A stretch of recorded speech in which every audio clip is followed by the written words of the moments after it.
तो चलिए दोस्तों, बात करते हैं movie review Mufasa the Lion King के बारे में। एक बड़ा सा जंगल जहां थे ढेर सारे पशु पक्षी और जंगल का राजा शेर। ऐसी कहानियां हर बच्चे के बचपन का हिस्सा है। दादी नानी से जंगल और शेर की कहानियां हर बच्चा रस लेकर सुनता रहा है।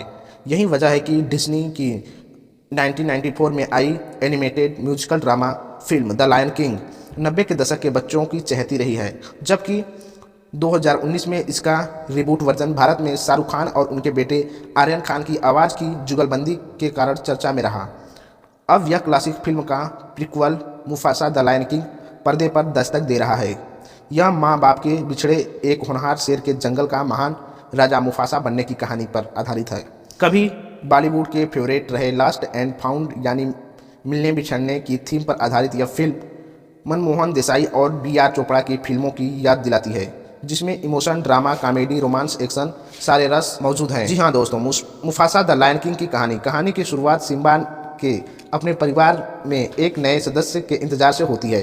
इसी दौरान रफीकी सिम्बा की बेटी कियारा को उसके दादा मुफासा के द लायन किंग बनाने की कहानी सुनाता है कि कैसे बाढ़ में माता पिता को खोने वाला मुफासा डर के मारे तैरना भूल जाता है। तब एक दूसरा शेर टाका उसका हाथ थामता है, उसे बचाता है और अपने पिता के ऐतराज के बावजूद उसे भाई की जगह देता है। हालांकि जब बाहरी कबीले के शेर उन पर हमला करते हैं तो वो भावी राजा टाका की बजाय मुफासा उनकी मसीहा बनता है, जिसके चलते टाका के माँ बाप उसकी रक्षा की जिम्मेदारी मुफासा को सौंप कर दोनों भगा देते हैं। अब दोनों एक सुरक्षित जगह पर मिलने की उम्मीद में आगे बढ़ते हैं।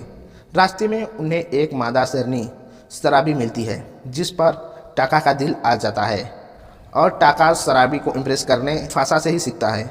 पर जल्द ही शराबी को एहसास हो जाता है कि उसका हीरो टाका नहीं मुफासा है, और यही लव ट्रेंगल भाई जैसे मुफासा और टाका के बीच दुश्मनी की वजह बनती है। तो दोस्तों, कहानी के आगे धोखा खाया टाका कैसे बदला लेता है और कैसे टाका से स्कार बनता है, मुफासा बाहरी शेरों का सामना कैसे करता है, जंगल का राजा कैसे बनता है, यह सब आपको फिल्म देखकर पता चलेगा। मुफासा द लायन किंग देखा जाए तो जेफ नेल्सन की लिखी यह कहानी तमाम बॉलीवुड फिल्मों की तरह साधारण सी है, जिसमें माँ बाप को खोने पर दुख, प्रेम, त्रिकोण, धोखा, बदला जैसे दिखाए इमोशंस और पर मूनलाइट के लिए ऑस्कर जीत चुके डायरेक्टर बैरी जैक्सन ने जंगल की इस दुनिया को इतनी भव्यता और खूबसूरती के पर्दे पर रचा है कि आप उसमें खो जाते हैं। अपने लॉन्ग शॉट्स के जरिए बैरी दर्शकों को याद रखने लायक विजुअल्स ट्रीट देते हैं।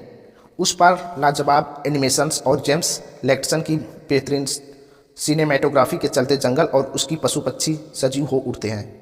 जी हाँ दोस्तों, हिंदी वर्जन में किंग खान शाहरुख खान की आवाज़ में किंग मुफासा के रूह डाल दी है।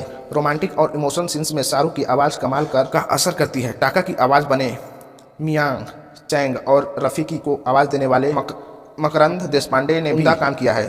संजय मिश्रा और श्रेयस तलपड़े की पुम्बा और टिमन की जोड़ी को इस बार ज़्यादा फुटेज नहीं मिला है। इसी तरह आर्यन खान और अबराम खान के हिस्से में भी कम ही डायलॉग आए हैं। फिल्म की एक कमजोरी इसका म्यूजिक है। एक म्यूजिकल फिल्म होने के बावजूद गाने प्रभाव नहीं छोड़ पाते। फिर भी आदर्शों, मूल्यों और उम्मीदों की बात करती यह फिल्म बच्चों के साथ देखी जानी चाहिए। जी हाँ दोस्तों, the Lion King Simba, Mufasa, Scar जैसे किरदारों से प्यार है। नॉस्टैल्जिया को जीना चाहते हैं या बच्चों को आदर्शों की उम्मीदों की बात करने वाली पारिवारिक फिल्म दिखाना चाहते हैं तो मुफासा द लायन किंग जरूर देखिए। तो ऐसी छोटी बड़ी अपडेट्स जानने के लिए अपने चैनल रेटिंग बाजार को सब्सक्राइब अवश्य करें और कमेंट करना बिल्कुल ना भूलें। जय हिंद, जय भारत।